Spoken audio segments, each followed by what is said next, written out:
The person who hates you most? They're building you. Right now, while they're plotting, whispering, sabotaging, they're unknowingly handing you 6 psychological weapons they'll never be able to take back. Most people flinch at hatred. They shrink. They spiral. They waste years trying to earn approval from someone who was never in their corner. That's the trap. Because here's what behavioral science actually reveals. Hatred has a structure. And buried inside that structure are 6 gifts more powerful than anything a mentor ever gave you.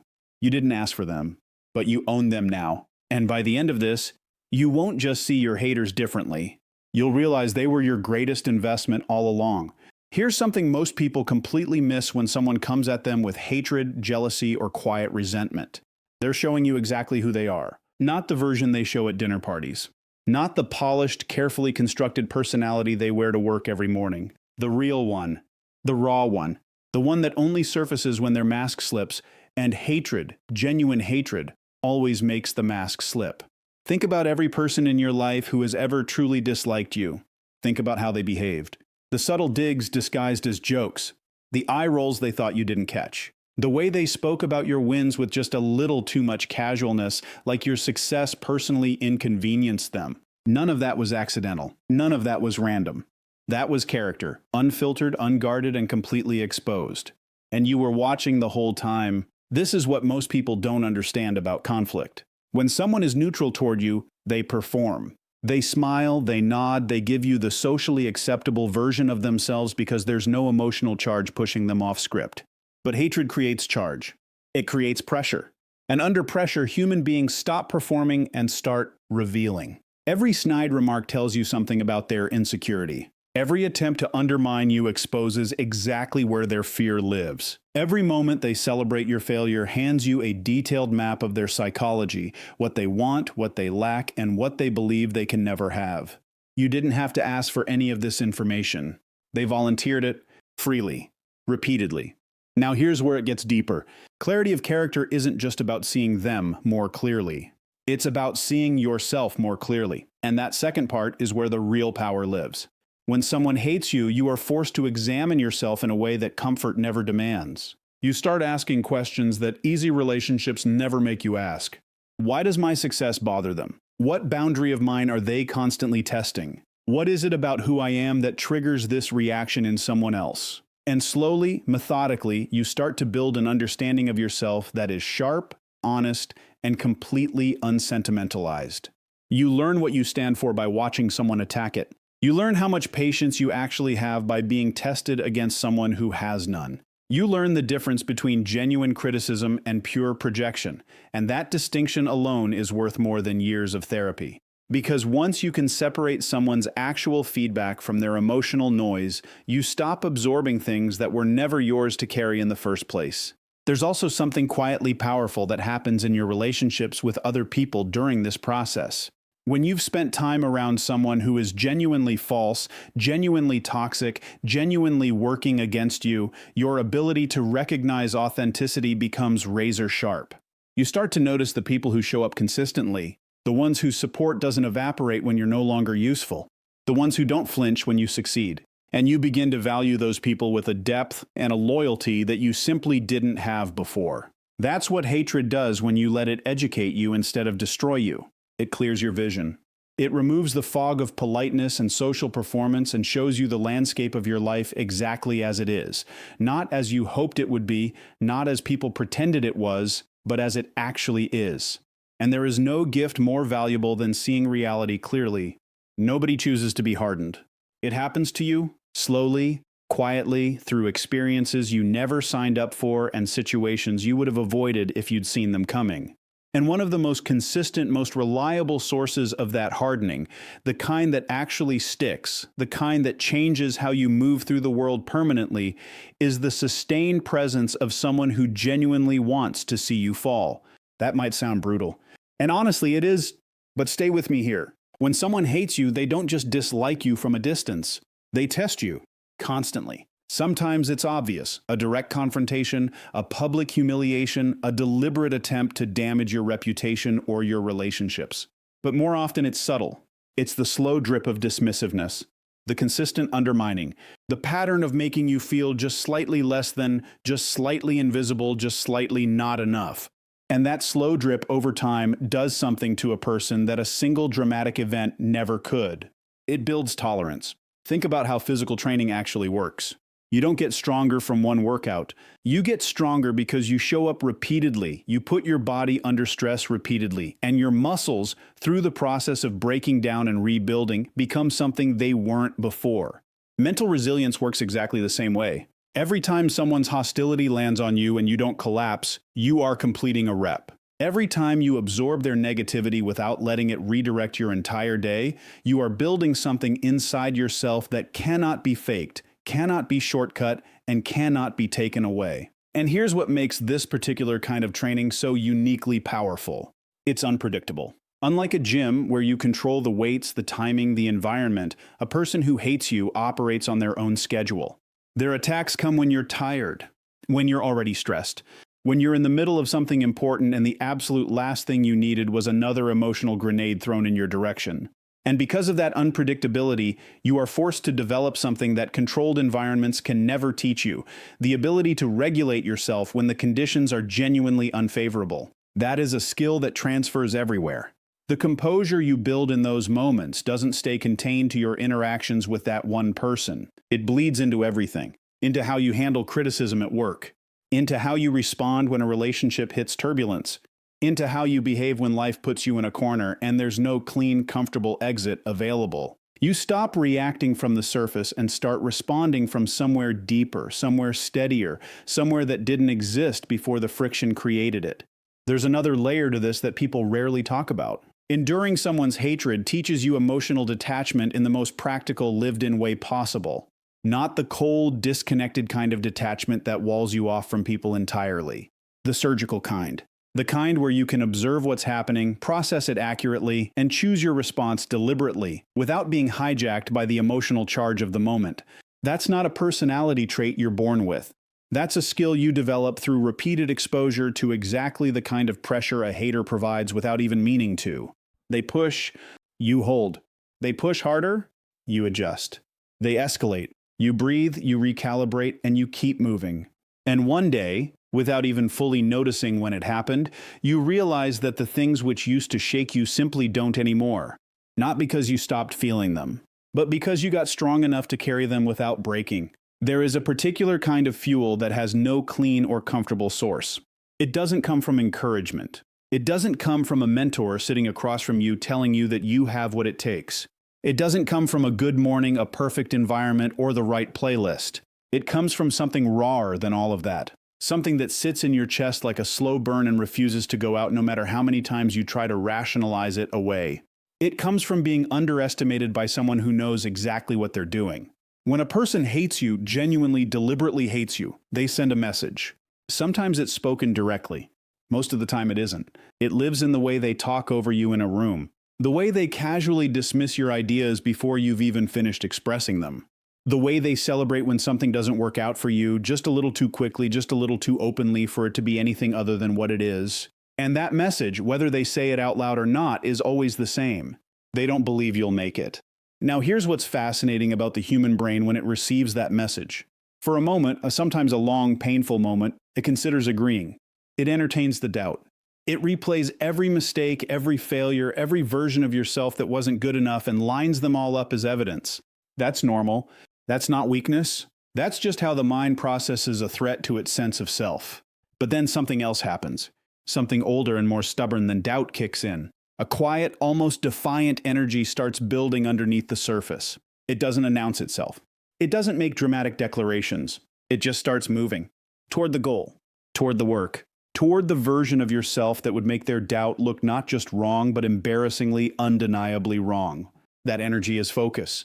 And it is one of the most concentrated, most sustainable forms of motivation a human being can access. The interesting thing about focus that comes from external pressure is that it has a clarity to it that comfort-driven motivation simply doesn't. When you're working towards something because life is good and you feel inspired, your attention drifts easily. You take breaks that stretch too long. You negotiate with yourself about timelines. You move at a pace that feels manageable because nothing is pushing back against you. But when someone's doubt is sitting in the background of everything you do, when you can feel their quiet certainty that you won't pull it off, you stop drifting. You stop negotiating.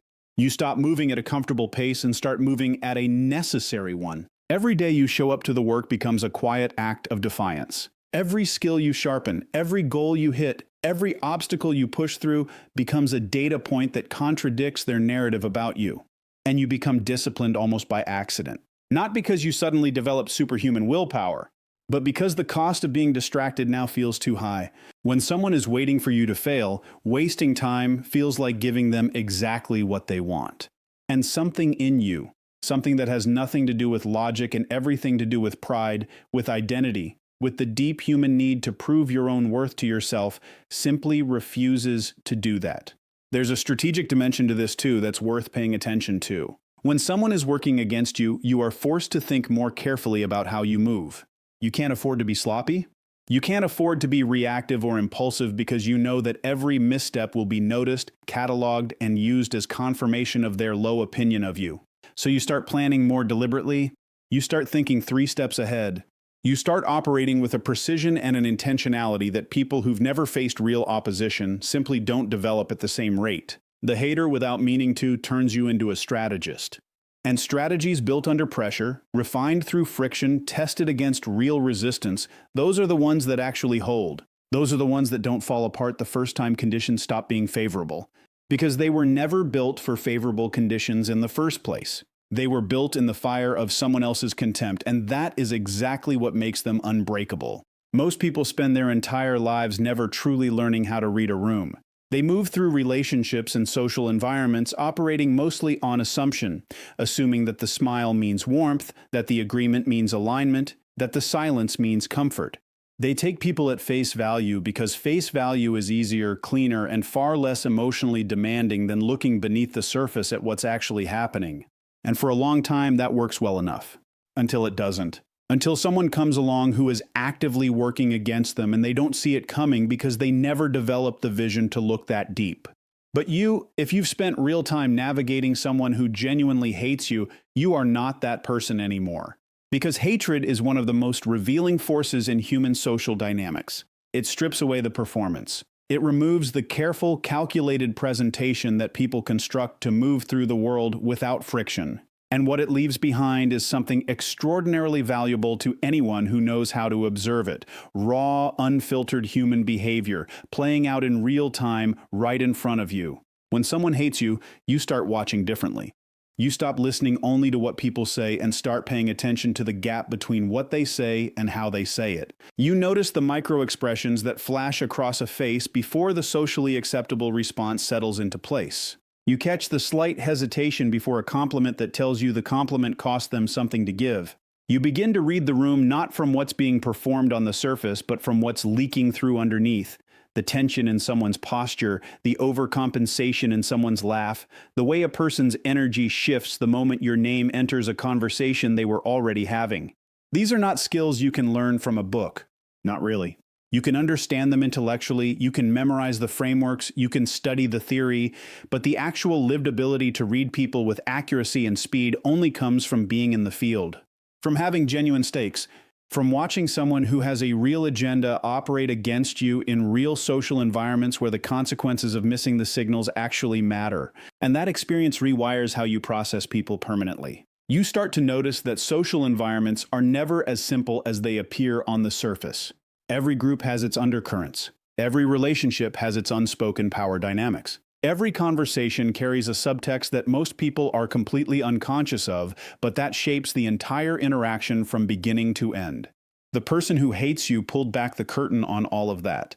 They showed you, through their own behavior, how much of human interaction is strategic, how much is emotional, and how much is driven by needs and fears that the person themselves would never openly admit to. That knowledge doesn't stay contained to your understanding of them. It spreads outward into every relationship you have. You start to see the same patterns appearing in different people, in different contexts, wearing different masks, but operating from the same fundamental human wiring. The colleague who praises your work a little too enthusiastically when the boss is in the room.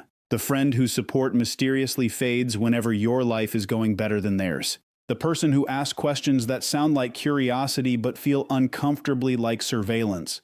You recognize all of it now because you've seen what it looks like underneath. stripped of all the social polish that usually keeps it hidden. And here is where the real advantage compounds. Because social awareness isn't just about protection, though it absolutely protects you. It's about navigation. Once you can accurately read the room, you stop wasting energy in the wrong places. You stop investing in relationships that were never built on genuine ground. You stop being surprised by betrayal because you learn to see it forming long before it arrives. You start allocating your trust, your time, and your emotional energy with a precision that most people never achieve because most people never had a reason to develop it. The person who hated you handed you that reason. They made the invisible visible. They made the subconscious conscious. They took you out of the comfortable, surface-level way most people engage with the world and pulled you down into the deeper layer where human behavior actually operates, where motivations live, where insecurities drive decisions, where the real dynamics of power and influence and connection are constantly shifting beneath every polished interaction. And once you've seen that layer clearly, once you've learned to move through it with confidence and calm, the social world never looks the same again. You carry a kind of quiet perceptiveness that most people around you don't even know exists. You see more, you understand more, and you move more deliberately. Not because you became cynical or closed off, but because someone's hatred accidentally gave you the clearest education in human nature that you could have ever received. Confidence that has never been tested isn't really confidence. It's comfort. It's the feeling of being okay with yourself because nothing has seriously challenged that okayness yet. It's fragile in the way that anything untested is fragile. It looks solid from the outside, it feels solid from the inside, but the moment real pressure lands on it, you discover very quickly whether what you had was genuine strength or simply the absence of adversity. And the person who hates you? They apply that pressure. Consistently, relentlessly, often without even fully understanding the service they're providing you in the process. Here's how it actually works. When someone directs sustained hostility toward you, when they question your abilities, dismiss your ideas, undermine your progress, or simply make it quietly, persistently clear that they do not believe in you, your first response is almost never confidence. Your first response is doubt, a sharp, uncomfortable internal questioning that makes you revisit decisions you'd already made, second-guess instincts you'd already trusted, and wonder whether the version of yourself you've been presenting to the world is as capable as you believed it to be. That doubt is not the enemy. That doubt is the beginning of the process. Because what happens next, if you don't collapse under it, if you sit with it long enough to examine it honestly, is something genuinely transformative. You start to separate what is true from what is simply their projection landing on you. You start to look at yourself not through their lens, which is distorted by their own insecurities and limitations, but through an honest one.